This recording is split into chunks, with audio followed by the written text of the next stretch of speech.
إن الحمد لله نحمده ونستعينه ونستغفره ونعوذ بالله من شرور أنفسنا ومن سيئات أعمالنا من يهده الله فلا مضل له ومن يضلل فلا هادي له وأشهد أن لا إله إلا الله وحده لا شريك له وأشهد أن محمدا عبده ورسوله أما بعد Assalamu alaikum wa rahmatullahi wa barakatuh.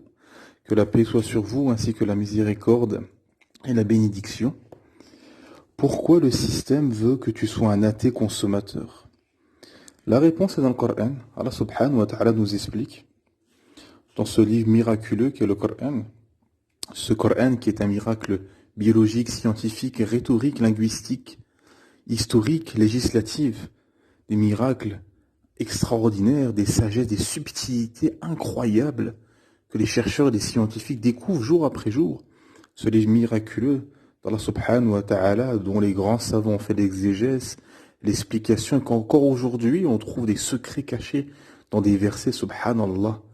La subtilité, les sagesses qu'il y a dans ce Coran, un miracle incroyable. Allah subhanahu wa ta'ala nous dit dans la sourate Al-Isra, la sourate 17, Allah Ta'ala nous dit, A'udhu billahi minash shaitanir rajim, Innal mubadhirina kanu ikhwana shayatini, wa kana shaytanu li rabbi kafura. Traduction dans le sens des versets.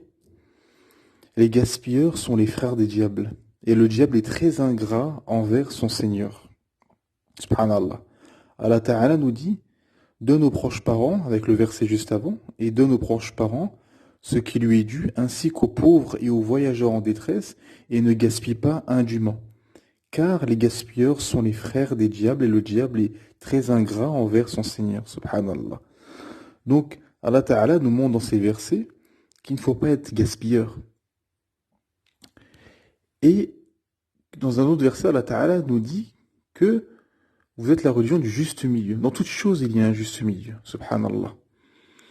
Il ne faut pas être un consommateur à outrance. Et on voit dans la sunna du prophète Mohammed sallam et de ses compagnons, as-sahaba, radiallahu anhum, qu'Allah les agrée, qu'ils étaient simples, humbles, qui ne mangeaient qui consommaient le strict minimum. Et encore, et en dessous. Aujourd'hui, le strict minimum, ce serait 3 repas par jour et de la viande, du poisson, etc. tous les jours. Non, as-sahaba, subhanallah, ils mangeaient très peu. Le peu qu'ils avaient, ils donnaient. Ils donnaient aux pauvres. Ils donnaient parfois des gens qui avaient plus de moyens qu'eux, subhanallah. Et le prophète a ouvert cette voie, a ouvert la porte et a donné l'exemple. Car c'est ça la différence entre les prophètes et les dirigeants corrompus qu'on a aujourd'hui. C'est que les dirigeants qu'on a aujourd'hui, on le voit avec la crise du Covid, etc., les mesures sanitaires qui sont prises, c'est que les dirigeants disent, parlent, mais ils n'agissent pas. Allah Ta'ala a dit, Ya ayyuhalladhina amanu lima taquluna ma la taf'alun. Ô vous qui avez cru, pourquoi vous dites ce que vous ne faites pas? Et ces gens disent ce qu'ils ne font pas. Donc ils disent à leur peuple, faites ci, faites ça, etc., et eux-mêmes ne le font pas. Alors que les prophètes, et notamment le prophète Mohammed sallam, faisaient les choses, montraient l'exemple. Faisaient les choses pour que les autres suivent. Le prophète mangeait peu, mangeait pas beaucoup, ne consommait pas ce bas monde à outrance, prenait ce qui lui était utile et ce qui lui était vital, subhanallah. Il mettait des pierres sur son ventre à cause de la faim. Et à Sahaba aussi, les compagnons mettaient des pierres sur leur ventre. Ils étaient humbles, simples, ils s'habillaient de façon simple et humble. Ils baissaient leur humilité devant le pauvre, devant les gens faibles. Le prophète sallam s'asseyait à côté des pauvres. Il parlait avec les gens faibles, les gens écrasés par le poids de la société, avec les pauvres. Il était gentil. C'était un compagnon de plein de douceur. Tous les compagnons disaient, quand je parlais avec le prophète Mohammed sallallahu alayhi wa sallam, j'avais l'impression d'être la meilleure personne à ses yeux. Chacun disait ça, parce que le prophète donnait une importance à tout le monde. Donnait une importance à ses compagnons. Donnait une importance aux enfants, aux handicapés. Donnait de l'importance, même à ses ennemis, il était juste et honnête. La preuve de cela, ses ennemis leur confient au prophète sallam leur dépôt, leur propre dépôt, leur trésor, etc., le confient au prophète Mohammed sallam. Subhanallah. Et bien sûr, c'était le meilleur des hommes avec ses épouses. C'était le meilleur des hommes, et le prophète me disait, celui qui est le meilleur avec ses femmes sera comme ses deux doigts le jour du jugement avec moi. Subhanallah. Donc, on voit que dans la sunna prophétique, le prophète m'a donné l'exemple d'être simple, comment dire, dans le juste équilibre, de ne pas être un consommateur à outrance, et finalement de prendre la consommation comme une adoration, comme on le voit aujourd'hui dans nos sociétés. La consommation devient une adoration. La dernière Audi, le dernier iPhone, voilà, toujours le dernier truc, la course. La course à l'orgueil et la course à la richesse, comme Allah subhanahu wa ta'ala nous dit, ce bas monde n'est qu'une course à l'orgueil et une course à la parure. Subhanallah. Et, et là, ce qui est plus profond et plus subtil pour les gens, pour la masse, c'est que le système veut que tu sois un athée. Beaucoup de gens se disent oh non, moi je suis athée parce que j'ai décidé. Non, non, tu l'as pas décidé. C'est le système qui t'a modelé, façonné, endoctriné pour que tu sois un athée. Parce que quand depuis que tu es petit, à l'école on ne te parle pas de Dieu, d'Allah subhanahu wa ta'ala. À la télé on ne te parle pas de Dieu. Dans les manuels scolaires on ne te parle pas de Dieu, d'Allah subhanahu wa ta'ala. On ne te parle pas, que ce soit à la radio, à la télé, dans n'importe quel média, on ne te parle pas. Dans les séries, des films qui ont été injectés depuis ces dernières décennies par Hollywood et compagnie, on a envoyé de l'athéisme de masse. Les médias, l'athéisme. Tout, on t'envoie que de l'athéisme.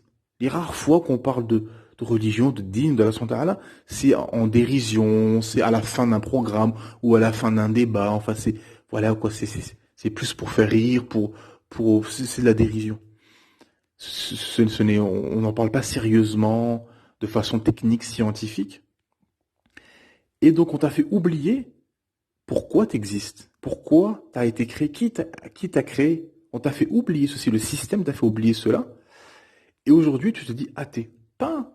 Tu n'es pas athée, 99,9% des athées ne sont pas athées après avoir étudié, après avoir recherché, etc. Et tout. Non, non, non.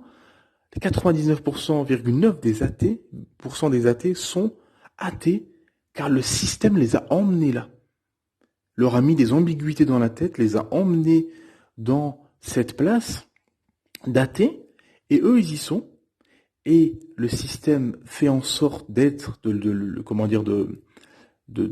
les endoctriner via les passions, via la consommation. C'est pour ça que vous avez cet écart où plus les pays sont riches, sont matérialisés, sont développés, plus l'athéisme gagne. Et plus les pays sont pauvres ou sous-développés, plus la croyance gagne. Parce que quelqu'un qui est dans la maladie, dans la détresse, dans le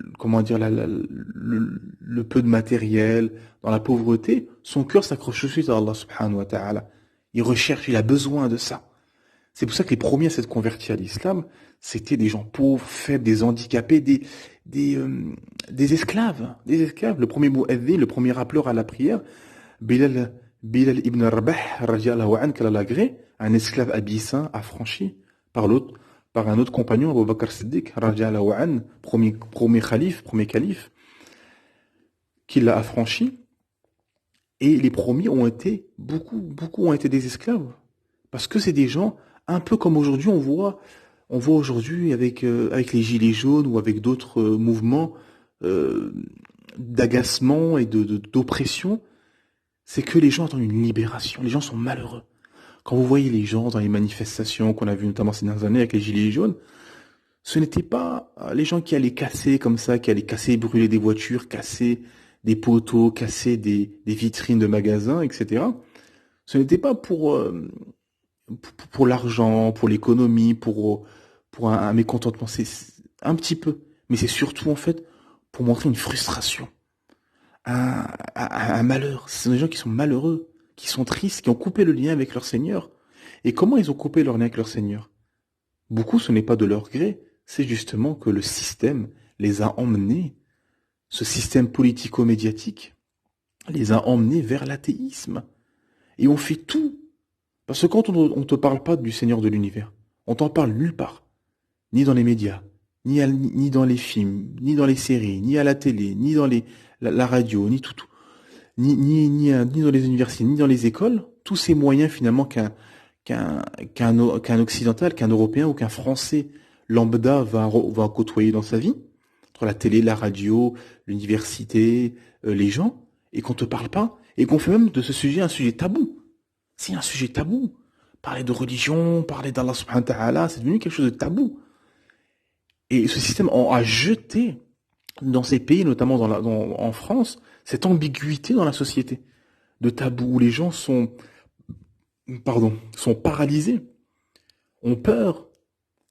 C'est devenu quelque chose voilà, c'est un tabou. Parler de religion, parler de Dieu, parler d'Allah subhanahu wa ta'ala, parler du Seigneur de l'univers, c'est devenu tabou en France. Et ça, c'est le jeu de ce système. Et le système qui fait quoi? Qui fait le plan du diable. Shaitan ala Allah. Car Allah subhanahu wa ta'ala nous dit dans cette même sourate, la sourate 17, Allah ta'ala, donc, quand Allah subhanahu wa ta'ala a demandé aux anges de se prosterner, une prosternation de salutation devant Adam, tous l'ont fait sauf Iblis, le diable, qui a refusé. Et Allah subhanahu wa ta'ala lui a dit, pourquoi tu t'es pas prosterné?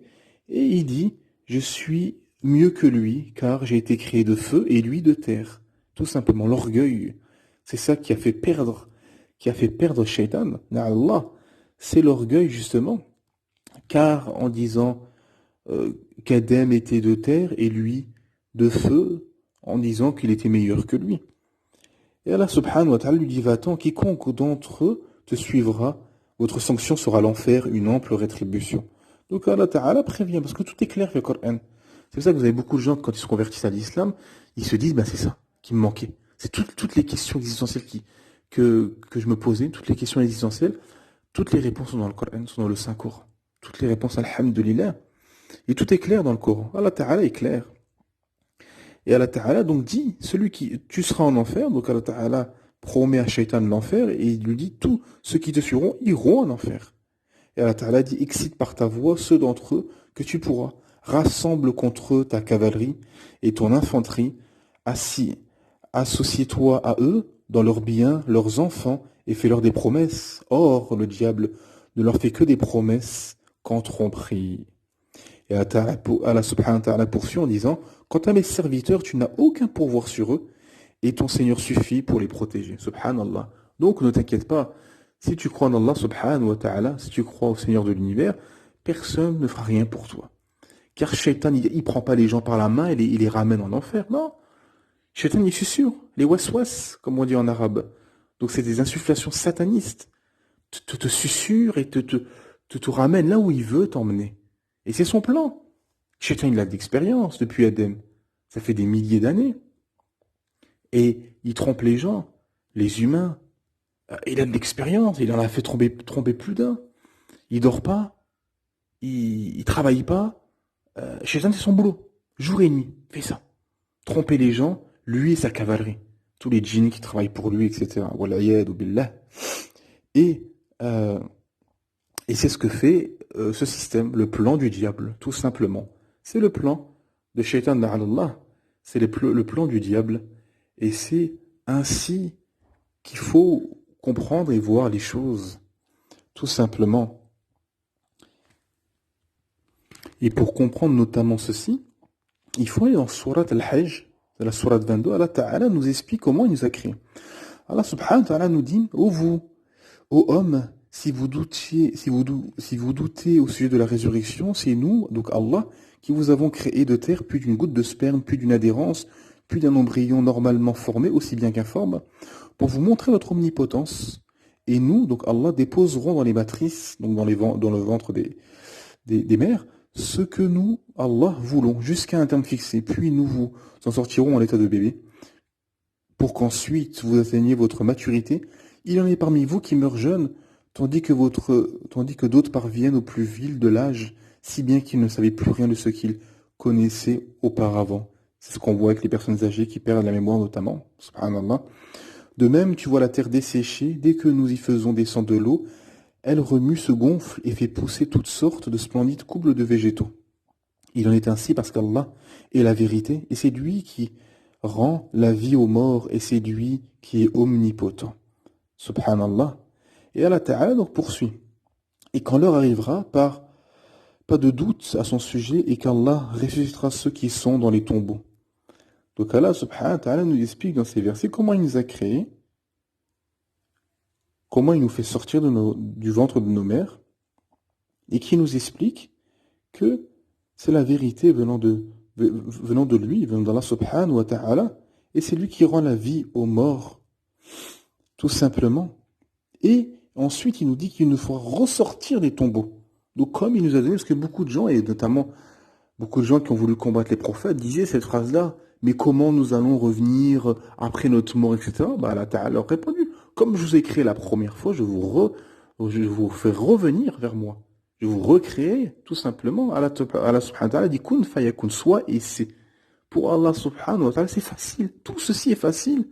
Dans un verset, Allah Ta'ala dit, si je veux, je vous élimine tous les humains sur terre, et je mets d'autres créatures à votre place. Et Allah Ta'ala termine ce verset en disant, et cela n'est pas difficile pour moi. Subhanallah.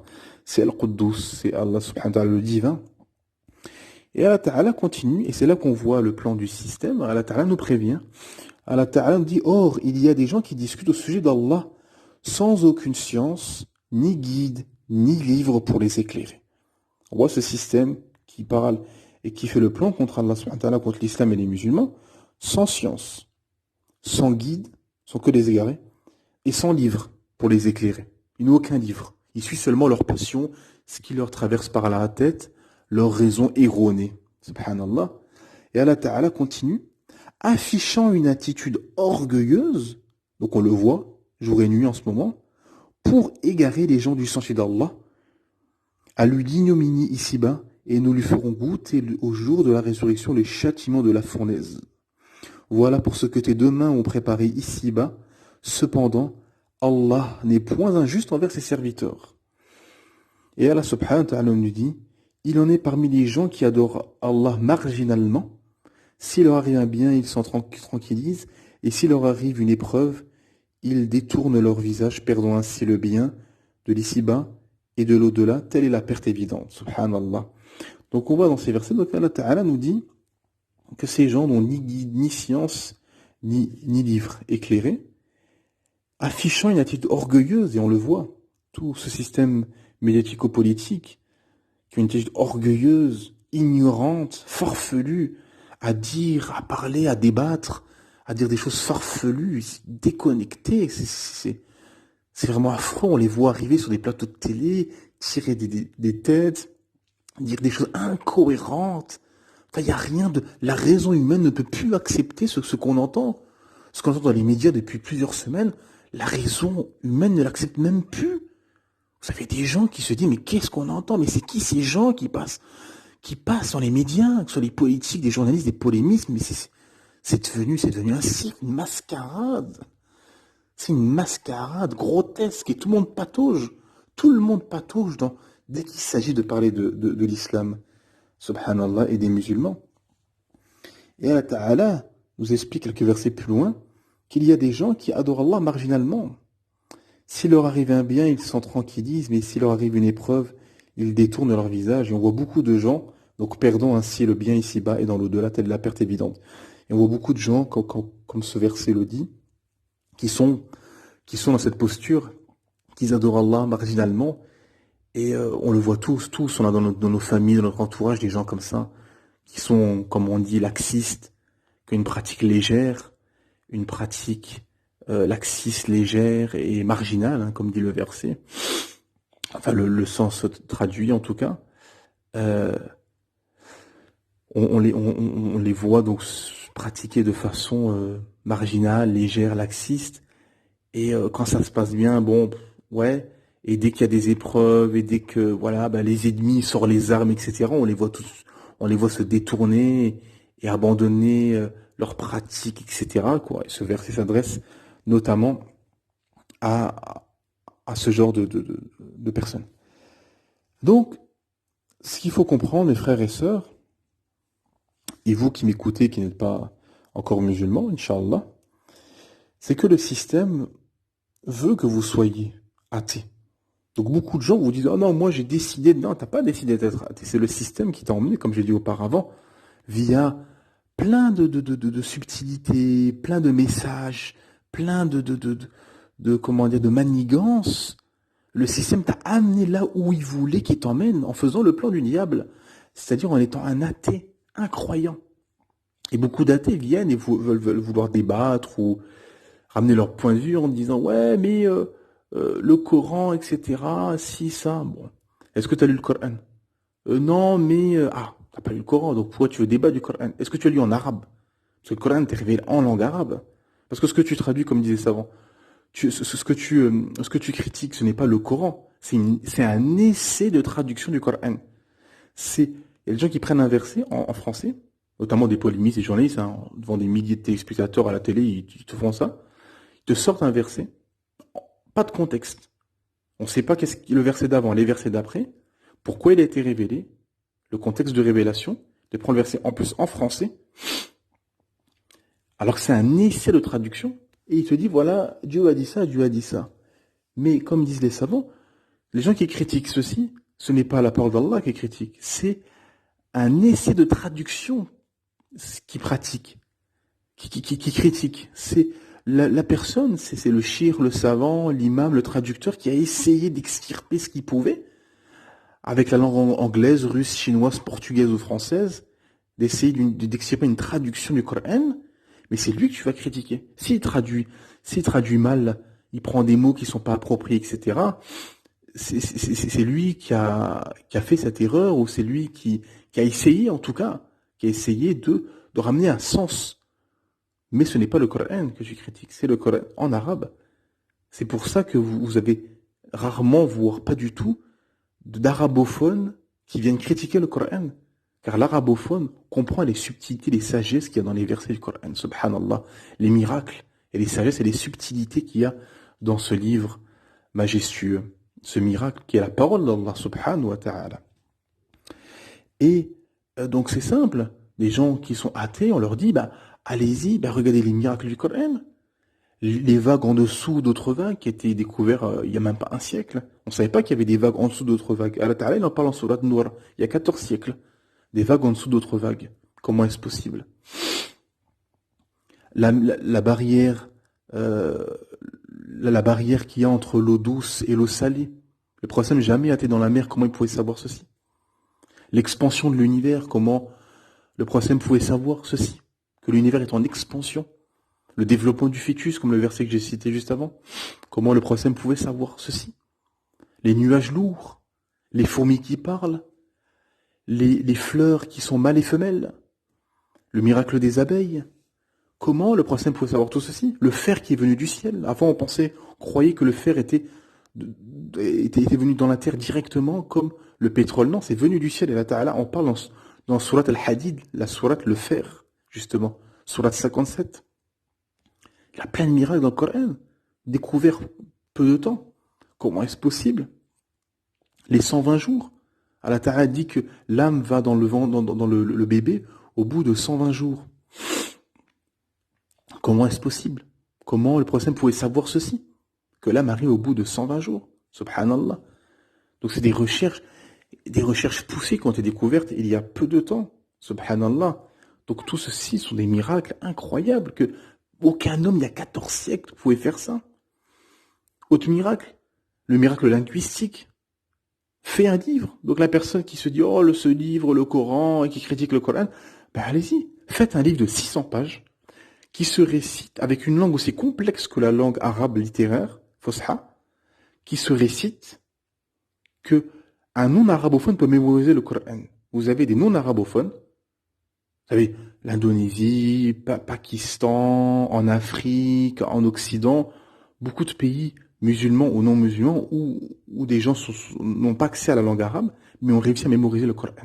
Il n'y a aucun livre. Un Anglais ne pourra jamais mémoriser un livre chinois sans la langue chinoise. Un Anglais qui ne connaît rien à la langue chinoise ne pourra jamais mémoriser un livre chinois de 600 pages. Un Russe ne pourra jamais mémoriser un livre allemand de 600 pages s'il ne connaît pas la langue allemande. C'est impossible. Comment ça se fait que quelqu'un qui ne connaît pas la langue arabe peut mémoriser ce livre, le Coran, ce livre de 600 pages peut mémoriser le Coran. Subhanallah, des enfants de 8 ans, 9 ans, 10 ans mémorisent ce Coran. C'est pour ça qu'Allah subhanahu wa ta'ala nous dit dans Surah Al-Qamar وَلَقَدْ يَسَّرْنَا الْقُرْآنَ لِذِكْرِ فَهَلْ مِن مُدَّكِرٍ. Nous avons fait, et vraiment nous avons rendu ce Coran, le Coran facile pour la méditation. Y a-t-il quelqu'un pour y réfléchir? Subhanallah. Donc c'est un livre accessible, facile pour la méditation, pour la réflexion. Et c'est un livre inimitable. Personne ne peut faire ce livre. Et c'est le seul livre qui commence par... C'est le livre au sujet duquel il n'y a aucun doute. Subhanallah. Tous les livres commencent avec un doute. Il était une fois, nous pensons, on croit, je, si, ça. Le Coran commence, il y a ce livre au sujet duquel il n'y a aucun doute. Il n'y a aucun doute dans ce livre, subhanallah. Et c'est le seul livre où l'auteur dit « Je suis le Seigneur de l'univers ». Personne n'a dit ça. Même Pharaon, il n'a pas dit ça. Allah subhanahu wa ta'ala a laissé personne cette clé. À aucun être humain, à personne. Rabbul Alamin. Allah subhanahu wa ta'ala est le Seigneur de l'univers. Il n'y a personne. Personne n'a osé dire « Je suis le Seigneur de l'univers ». Parce que c'est incongru.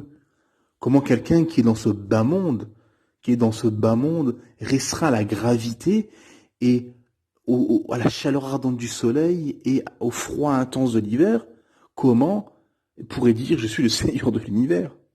Personne. Il n'y a qu'Allah subhanahu wa ta'ala qui l'a dit. Je suis le Seigneur de l'univers. Et c'est le Seigneur de l'univers. Allah subhanahu wa ta'ala est le Seigneur de l'univers.